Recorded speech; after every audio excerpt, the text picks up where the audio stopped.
Today, I wanted to come to you to talk about dreams, about following your dreams.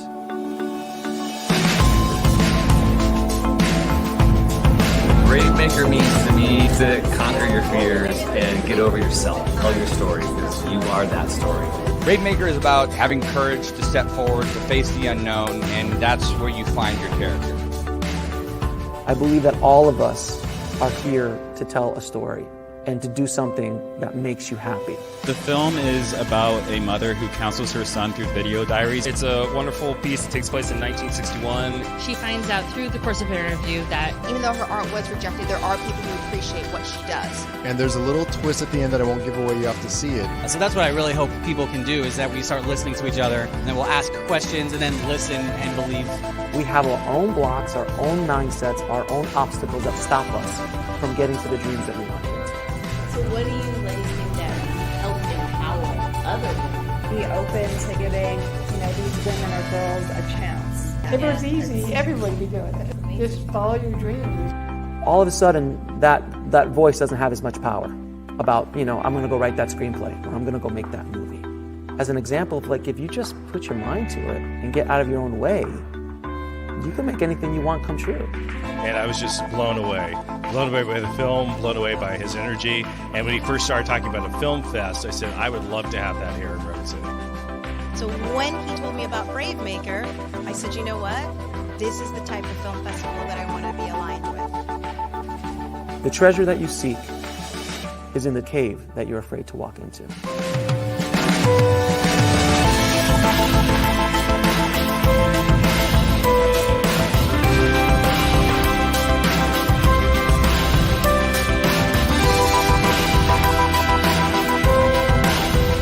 I want you to walk into that cave. I want you to run in there as fast as humanly possible.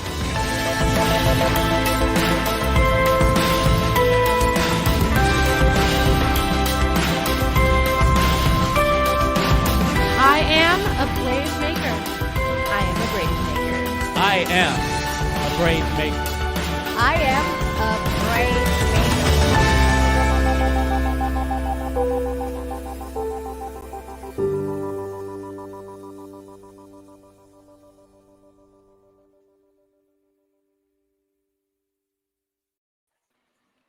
I am a brave maker, and you are a brave maker. Hey, what's up, everybody? Tony Gaffastone, live from Redwood City, California. Welcome to the online Brave Maker Show.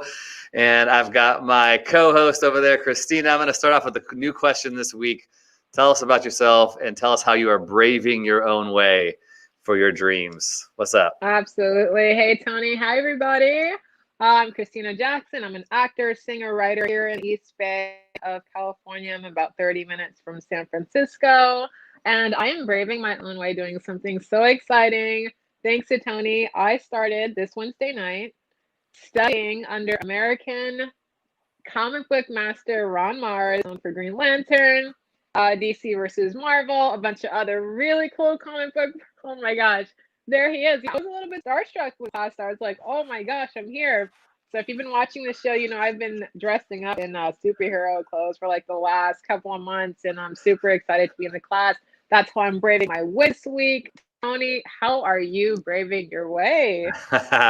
Christina, I am braving my way this week because tomorrow I start my first round of pitching for my feature film. So if you've been watching the show for a while, I've done a ton of short films, but tomorrow we are having a Zoom meeting with my executive producer, and we're pitching The Thorns We Live With to a group of investors. So that's going to be happening tomorrow. So send us some good vibes. The Thorns We Live With is my dramedy based on my grandmother's suicide. I know it sounds dark, but it is a dramedy, and it was very healing to be able to write it. So I'm excited, braving the way, not waiting for anybody else to give me permission, get it out there. Hopefully a year from now, we'll have the funds and we will be in production. That's the indie way. Yeah, right. That's the brave maker way. So good. Way. So good. So today, as you know, yes, it is. And every Friday we are hosting these conversations. We do this because we need it. these two people, Christina and Tony, we need the inspiration. And we know if we need it, you need it. So our special guest is doing that same thing. She's braving her own way. She is a producer extraordinaire, has her own production company, does so many facets of filmmaking and creativity. Let's welcome to the show, Landi. Hey, Landi. Hi, guys. I'm so excited to be here. I was like, I love your intro. They're like me. I love them already. Hi. So Landi, so we were just chatting before we went live. We are connected to Pilar Alessandra. So huge shout out to her. We've both been on her podcast before. And so I heard you and I reached out. This is the beautiful thing about this world we live in, especially in COVID. COVID sucks, but it also, there's some silver linings like this, right? Yes, exactly. Christina and I were like messaging, like, let's get this person, let's find this person. And you said, yeah, you reached back. And so here you are. So let's launch in. Christina, how do you want to start? I want to start with, where are you from and when did you set your sights on, you know what? I want to be a producer. Yeah, okay. So I am actually from Tacoma, Washington, which hardly anybody knows about Tacoma unless you're in the military. But I'm from Tacoma, Washington. And I actually started as a model and actress and a singer. And I toured for a while singing backup for a couple of independent artists, reggae artists. And then, I got to work with the legendary Sly and Robbie. So if anybody who loves reggae music, they know the legendary Sly and Robbie. I got to work with them. And that was awesome. And then, you know, like I said, I was modeling, but I did have a child at a young age. So the touring and stuff was kind of difficult with having a young son. And so came back, I decided to move to LA to pursue acting. And while I was doing that, I realized how much I hated auditioning. I hated that they have to decide if you're pretty enough or skinny enough or this enough or that enough. And I was like, okay, I'm not feeling this process. And so I still enjoyed acting, but I decided I wanted to start writing and directing and producing my own projects. And from there, I did a short with a couple of friends and did my own short, got it into Pan African Film Festival. And then people start saying, oh, that was your first one? Like, could you help me with mine? Because I need some help. And it just kind of, producing just kind of came natural to me. I had went to school for photography, so I understood lighting and camera angles and color correcting and things of that nature. And so it was easy for me to help a director with that process, especially a new director who, you know, maybe they're transitioning from acting into directing and they understand the actor side, but they don't really understand how the camera side works and how to talk to your DP and relay what you're visually trying to portray. How can you explain that to your DP if you don't speak his language, right? And so that process, even though I didn't know all the filmmaking terms, I understood photography and lenses and how they affect things. And so that just kind of naturally helped me progress into producing and directing. And so I launched my own production company, Bluechild Entertainment. And we were doing a lot of photography because that was my background. And then we started parlaying that into video production for small businesses. So we do a lot of small business commercials, online tutorials, and then also films. Started doing short films and helping other people with their independent film projects. So that's kind of how I got my start in a nutshell, how I kind of put all these things together, all my multifacets. I was like, how can I make this into one thing where I can support my child and not be hungry at the same time? I totally appreciate the start that you shared about going from this acting space to realizing like, I don't like the critical process. I don't like sitting in a space and having people, you know, jot down, you know, if I have the right measurements or the right hair or the right look, that's really, really hard. But you could see, hey, I like being on the other side of that. And we love talking to producers here. I love producers as a writer director because producers, in some way, they do everything. They have to be good at everything and know how to. Let's talk a little bit about that. Like, so how would you talk about your work as a producer and describe, like, to somebody who might work with the producer, what they would expect, or what are some questions they might ask of a potential producing partner? Sure. Yeah. So there are different types of producers. I like to think of myself as more like a creative / line producer in a sense, because I feel like in the independent world, it's hard to just wear that one hat, right? It's hard to just be a line producer where you're just going out and hiring the crew that's going to come in, or to just be a creative producer. So I kind of wear multiple hats. I'm not really that executive producer that's getting the money to fund your project. My job more is helping the writer director bring that vision to life in a way that's going to fit their budget. Because a lot of times, you'll have these, oh, I see these explosions, and then I want people all jumping across the roof. And I'm like, okay, so let's come back down. I say I usually get clients with caviar dreams and Burger King budgets, right? Yeah. And so my job is to find that happy medium of, okay, I see what you want. How can we still create that, right? How can we still get you that? But maybe we scale it down, or maybe we use stock footage, or maybe we find a creative way to shoot it. We don't necessarily need to rent out the LA courthouse to get your court scene. Can we go to a standing set studio? I know your sites were set on being downtown, but how about we just shoot the exteriors there and then maybe look for a standing set? So my job is, how can I help you as a director get that creative vision that you see with all these awesome things as an independent filmmaker, but yet still stay within a realistic budget?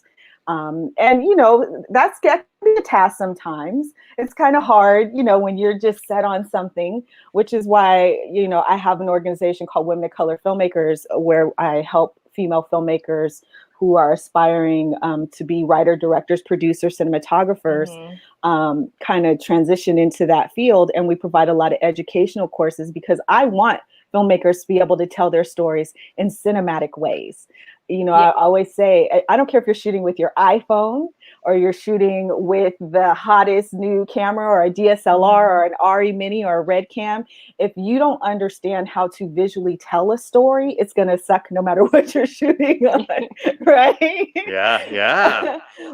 So that's kind of like my mission, is just to help the filmmaker get their project presented in a way that they envision and still get that cinematic appeal. Beautiful. You're an asset. Amazing. Yeah, that's such an asset. You mentioned you weren't the executive producer, which Tony has taught me. It's kind of the person that gets all the financing together. But if you're able to achieve a vision at the budget that they can afford, that's an even more magical skill, I feel like, because sometimes the money just isn't there, but you seem to be so creative. You could still find a way to help your artists achieve it. And that's so amazing. Yes, definitely. I tend to work a lot with the executive producer, right? Because I'm trying to make sure we stay within that budget, but also leave room for the director, writer to be able to do their thing. Because a lot of, let's face it, in our world, in the indie world, a lot of the filmmakers are writer directors, right?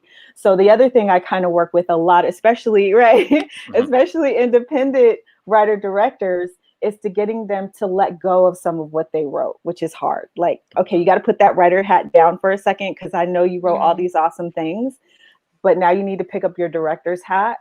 And me as a producer, I'm here to assist you with that. Can we let go of that awesome costume and figure out something else? Or how important is it for, like, I'm just kind of working with them and going through the script and kind of bringing it down to a more realistic level within whatever their budget is. And so my job is kind of to get that director to put that writer hat down and now pick up your director's hat and realize that those are two separate things. Because that gets a little sticky sometimes. We get married to those words, man. They were beautiful on the page. I don't want to let them go. I kind of hear you saying too a little bit about how can we, so if you're watching and listening or listening on the replay for the podcast, as a writer, especially right now when we're talking COVID production, like if you envision being in production in the next 6 months, at least maybe the year, you have to think about minimal, like how can you minimize some of these scenes and characters and the bigness of production to make it smaller so it's safer. But I hear you saying, maybe even thinking about when you're writing, can you write to what you have? Can you write to something that's going to be small and simple so you can not spend as much money, because most likely you don't have the money? Is that kind of some of the stuff that you help people do in their projects? For sure, because one thing I've learned, that's like the argument, right, in the writing world, because I write as well. So that's kind of the argument, like just write it and don't worry about that. Right. But nowadays, with streaming platforms taking over, if you are able to pitch your project to a streaming platform, let's say you just have your script and your pitch deck and you're pitching, they want to know that you've considered budget. Because if you wrote all these awesome things and you think that you're going to be shooting a Game of Thrones trilogy, they're going to be like, okay, you're cute. And what have you done before? And it's not to be discouraging. It's go in with realistic expectations, right? I'm not saying you can't get there, because we know it's possible, right? But if you're considering that, also, I always tell, filmmakers, when you're writing, what is the end game? Are you just writing this script just to write it? Where does this script live? Is it living on HBO in your mind? Does it live on Netflix? Does it live on TV? Is it a Lifetime movie? When you start thinking about it from a business perspective, the likelihood of you getting there is more attainable. But if you're just writing just to write because it's this, amazing story that you always imagine, there's nothing wrong with that. But know that the ability to get it to that final destination is going to be much harder because you never had a plan. You never planned for it to go anywhere. I love that question. Where is it going to live? Where is your project going to live when it's all complete? That's so fantastic. That helps with someone who's creating something think about the end game. Like, where am I going with this? What am I writing? Oh my God. So you are producing commercials, short films, music videos. Tony and I are in the process of coming up with some ideas for a music video.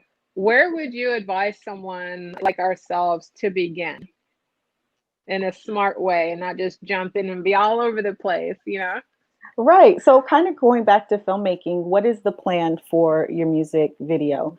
And again, it would be like, what is your following? Do you see this being on Spotify, SoundCloud, like as far as your music, right? And then how are you pitching yourself social media wise in regards to getting your music out there? And I'm not deep in the music world anymore. My son actually is a rap artist, and he's kind of building that up.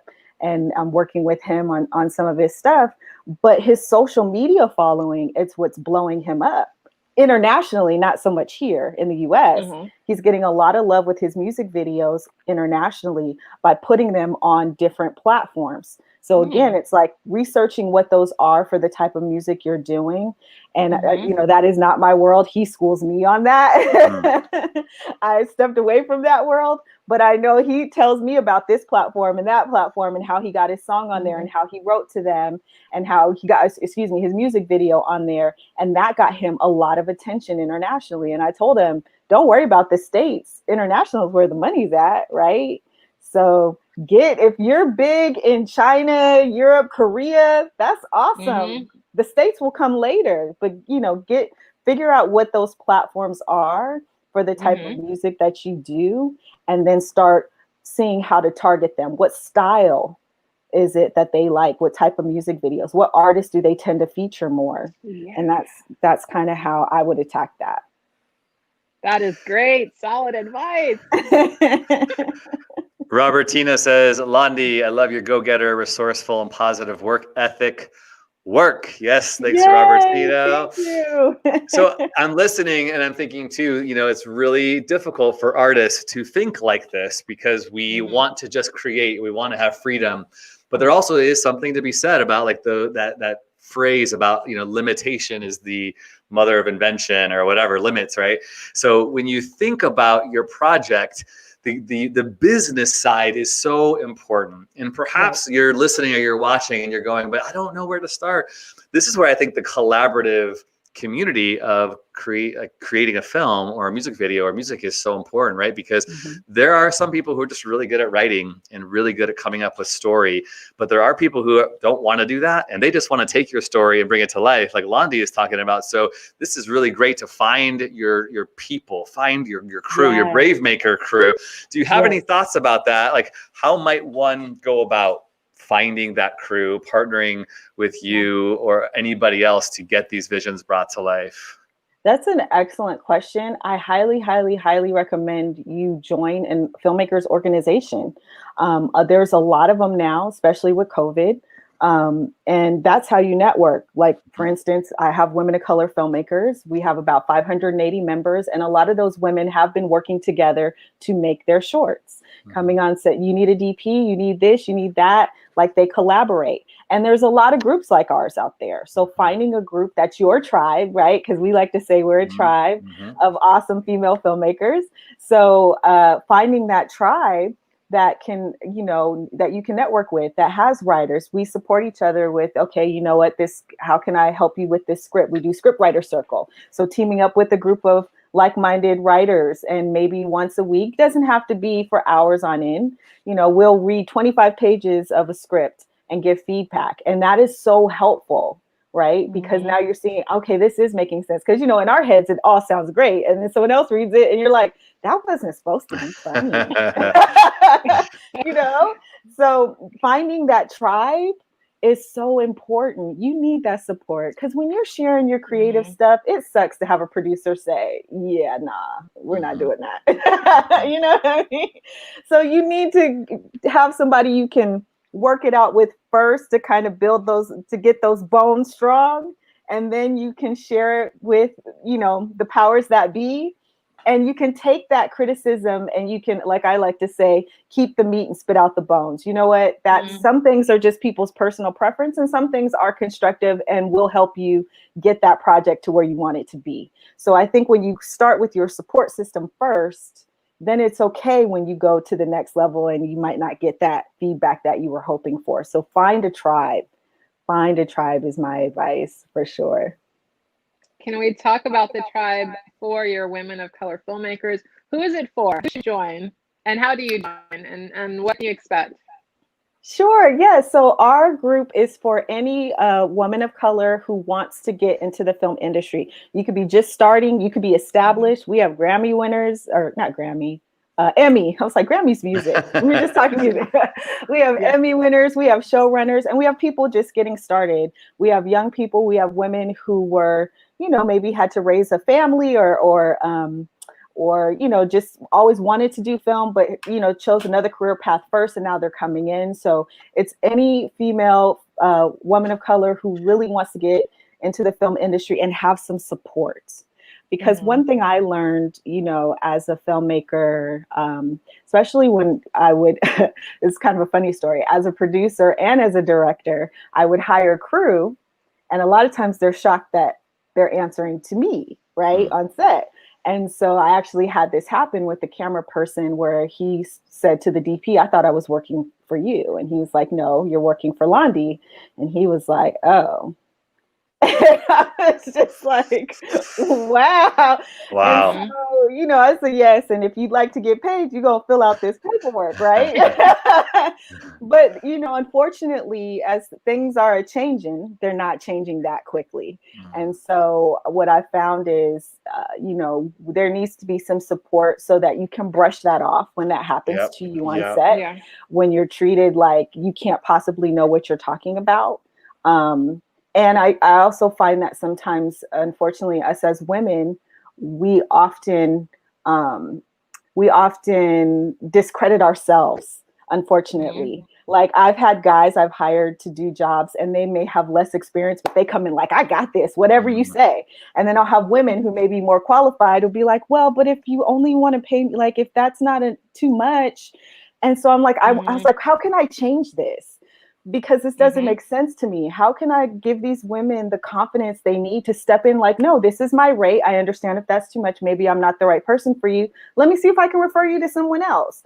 To walk in with that kind of confidence. And Yeah, so boom, you just did it. yes, exactly. And so I wanted to be a support system in that way. Never in my wildest dreams did I realize how much it would bless me, though. You know what I mean? Like, I feel so good when I had a woman in our group tell me I was afraid to do my first short. I'd been writing, but because of you, during the quarantine, she did a short. And I'm like, oh my God, that makes me want to cry. I love it. That's great. So yeah, it's I feel like it's needed. We need to help each other, especially as independent filmmakers. We need to be supporting each other, and our stories are important no matter how old or young you are. They need to be told. Like Tony, I heard you talking about on the intro about the movie about your grandmother. Those stories are important. You know what I mean? And you need a tribe that's going to cheer you on if you pitch it and they're like, I don't know, can the grandmother be more like this? And you're like, no, she cannot. Landi, you are speaking to my heart. So real quick, I was pitching this. I got my one pitch at Universal, and at the end of the pitch, the guy said, could we turn it into a scavenger hunt that the grandmother leaves clues, at her funeral? I'm like, say what? Like, no, this is not Pirates of the Caribbean.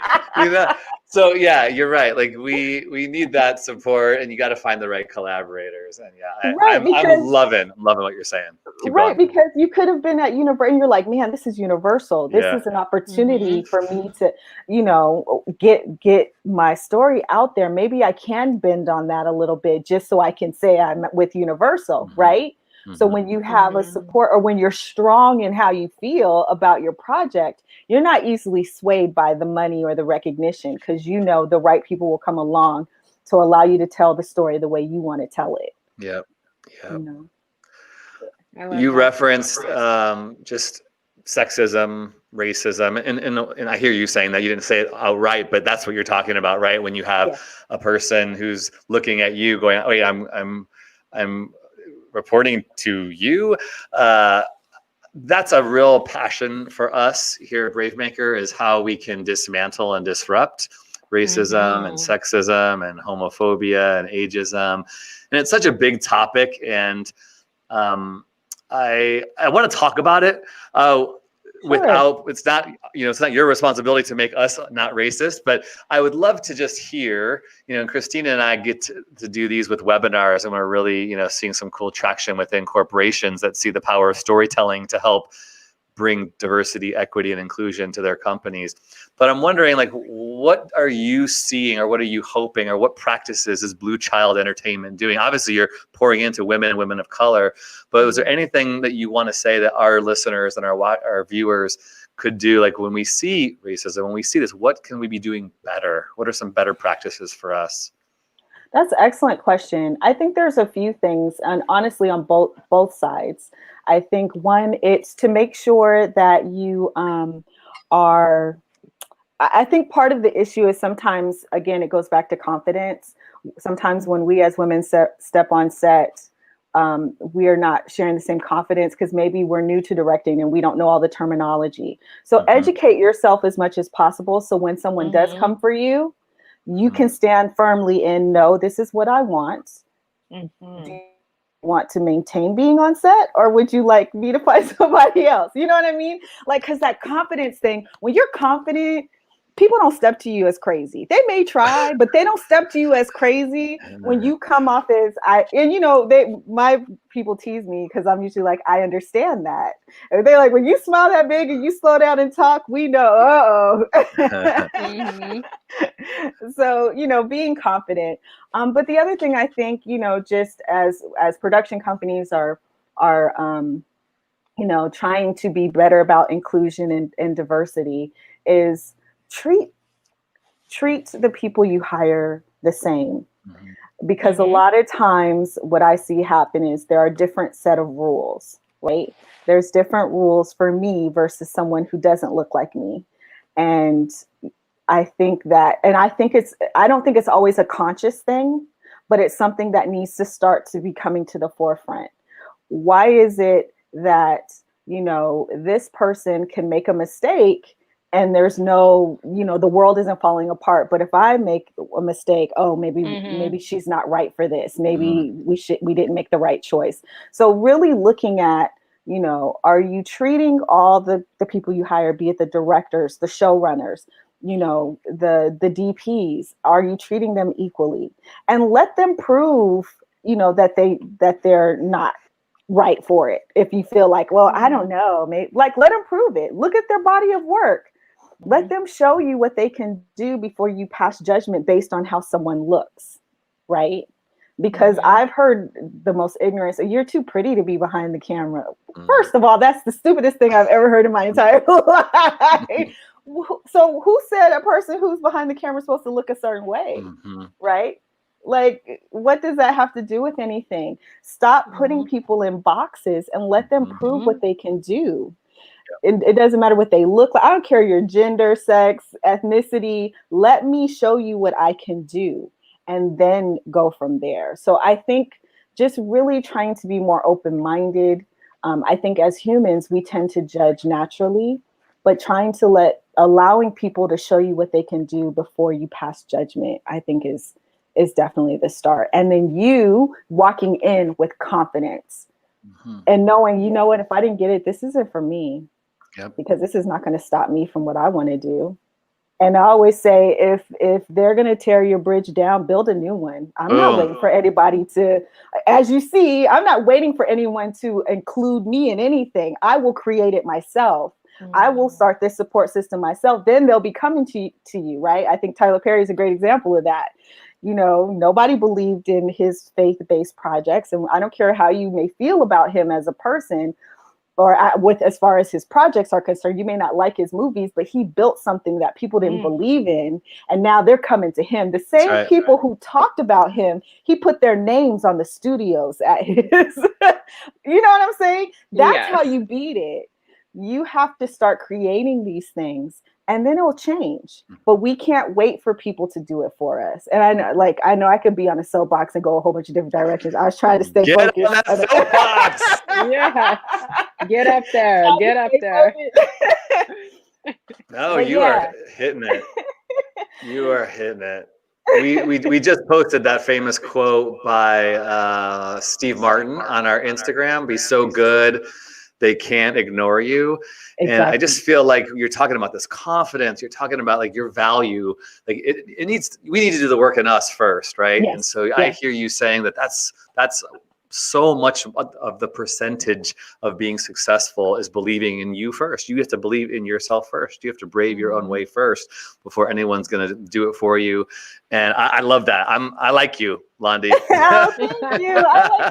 I was watching your intro like, oh my God, I just found some more of my people. Like, I was hitting them up. I was so excited. Just wait. Christina, right? Yeah, man. We'll be doing it. We'll do everything. All the videos together, writing together, produce, DP. Yes. All of it. All of it. I want to do all of it. And I love we have to speak to women, and that's something so beautiful. You have to believe in yourself. We do a lot of corporate webinars and we address how to be an anti-racist. Women can practice being an anti-racist by being confident, by being educated, because we've been conditioned to shrink, to feel like we're less than, to accept less. So if you want to fight racism, demand what you deserve. Exactly. And stop waiting for someone to give you something. Waiting. Yeah. I'm not waiting for it. That's why I stopped acting. You know what? I don't want you deciding if I'm good enough. I'll make my own projects, and then you'll be calling me because you're like, damn, she's good. Oh, sorry, I probably was not supposed to. Damn, it's fine. You know what I mean? Like, I'm not waiting for you to tell me that I'm good enough. You can watch me, and then you'll be calling me saying, we were wondering. And also, this is the other thing I do want to stress. Stop expecting your family and friends to be there in that regard too. They love you, but not all the time. They can support you right then for whatever reason. It could be, unfortunately, in this world of social media, you see someone doing stuff and you may get discouraged, or they may get discouraged, and they're like, oh, now she thinks she's all that. Or they're just not able to support you in the way that you think that they should. Let it go. Yeah. When you are on that journey, let it go, because I'm telling you, they will come back and tell you how proud they are once they see you get there. And if they don't, it's okay. It is okay. Celebrate the love you have for that person and let the rest go. They are not supposed to be your cheerleaders. Find your tribe. Go back to what we were talking about initially. Find that tribe of support. Those are the people that'll cheer you on because they know what it takes to get to where you want to be. Right? Not all the time your family and friends understand this journey. Many of us have the story of our parents being like, "So are you going to get a real job? I thought you were in school, honey. What are you doing?" Right? Yeah. So you can't look to them to be that support all the time, right? So find that tribe, and you need support. Nobody becomes successful without some type of support. You need to find those people that will lift you up, and then you can do anything. That's good. Woo! That's awesome, Landi. Well, if you need a cheerleader, producer, inspiring, encouraging preacher, prophet in your court, then hook it up to bluechildentertainment.com. Landi, with all the work that you're doing, what's something that's coming up this year or next year that you're excited about? What kind of projects do you have swirling around right now? Sure. Yeah. So I have two projects. I have a zombie horror project, which I'm really excited about. I spent the last couple of years working on a prostate cancer project, and it was a passion project, and it was awesome. And I'm still kind of working with a few organizations, but it was just hard because it was heavy in cancer. So I was like, okay, now I want to either blow some stuff up or do something like chop some people up. So we decided to go horror. So I'm excited about that. That's in the works right now. We're still kind of tweaking the script. And then I have another project called, it's an adaptation of a book called Why Black Men Don't Cry. And it's a memoir by a gentleman named Troy Brooks. And I'm really excited about that. I think it'll be a very inspirational piece for a lot of men who have experienced abuse and struggle, and how he overcame it, because that's not something that men talk about. So I think I'm really excited to bring that project to light as well. So those are my two film projects that we got coming up this year. Yeah, that's super exciting. So follow Landi at landi.maduro. You can see that visual on the screen. If you are listening on the podcast, it'll be in the show notes. But cool, let's end with our new thing called Brave Faves. So this is where we recommend something that's our favorite of late, and it can be anything. So Christina, we're going to start with you. What's your Brave Fave this week? My Brave Fave is a gorgeous animated short called Out. It's by Pixar and Disney. It's available now on Disney Plus. You can check out the trailer over on YouTube, and it's just called OUT. It's called Out, and this story really, really touched me. I came out when I was 16. It's not an easy journey. It's something that people, I guess, it's like lifelong, you know, coming out and being comfortable in your own skin and being proud of who you are and able to share that with the people you love the most. And that is what this story is about. And it's just a beautiful, beautiful short. You should definitely go check it out. Nice. Beautiful. Landi, what is your Brave Fave? Okay, so I have two. Yeah. So my first is, if you need encouragement, or if you're struggling with anything, this book called Everything's Figureoutable by Marie Forleo. I highly, highly recommend you read it or get the audio book. It will definitely keep you encouraged, inspired, and realize that you can figure it out. Anything that you're struggling with, you can figure out. Highly, highly recommend that. And then also for some encouragement, because like I said, I'm all about support and encouragement. Check out our Women of Color Filmmakers video showcase, where we have various guest speakers who have come and talked about everything from script writing, producing, directing, getting out of your own way, all that good stuff. So those are my two things to keep you inspired, keep you encouraged. They keep me motivated. Right. We'll put that link in the chat right now too, so you can follow up on that. That is really cool. I love the title of that book. Do you know the author, or did you just kind of stumble upon it? No, I had heard her. She's got a few inspiring, she has, I think, a YouTube channel, And then someone had told me about the book, and I was like, wow, I love it because she's real too. Like, you know, it is, you know, she likes to curse, so it's not PG, but it's real. It's like, okay, you know what? Just do it. You're going to figure it out. Stop. Awesome. Right on.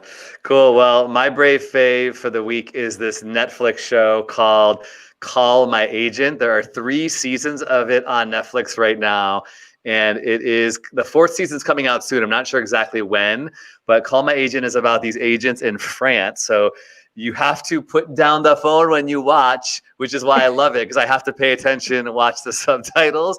But I think it's really fascinating. Obviously, it's extreme, it's dramedy, but there's a lot of things to learn about the industry and how deals are made. And they deal with Cannes, the film festival. They deal with actors and writers and directors and producers.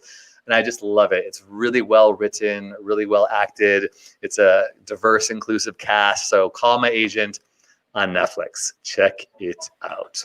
Nice. All right. Well, cool. So let me do my ending here. You all know, because you're watching and listening, that Bravemaker is a 501c3 nonprofit organization. We exist on the generosity of our patrons. So if you were moved or inspired in any way, you can go to our website, bravemaker.com/donate, or you can give right from your phone. Just text the word Bravemaker to 44321. That's 44321 right from your text, the word Bravemaker.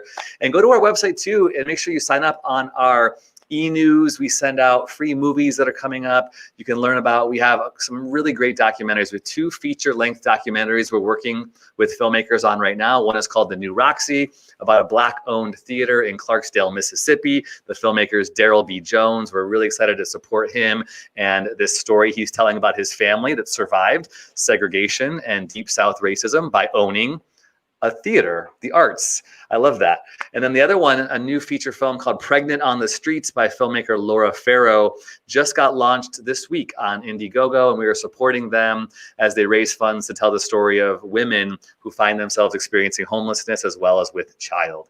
So we would love for you to check that out. It's all at bravemaker.com. We're really excited to continue to do this work. We're surviving COVID-19 because of you all being supportive and generous. So thank you so much. We cannot do this work without you. And Landi, we are so grateful to partner with you today. Thanks so much for your time. Thanks for having me. Yeah, heck yeah. One more time, bluechildentertainment.com, and her Instagram is landi.maduro. So thank you so much, Landi. We're going to be in touch. I'm going to send an email afterward. Yes. Okay. Yes, please do. Right on. And we always like to end the show with this: brave stories change the world. And you are the story. You are the story. All right. Have a great weekend, everybody. Happy Thanksgiving next week, too. We're off, so we'll see you after that. Everybody.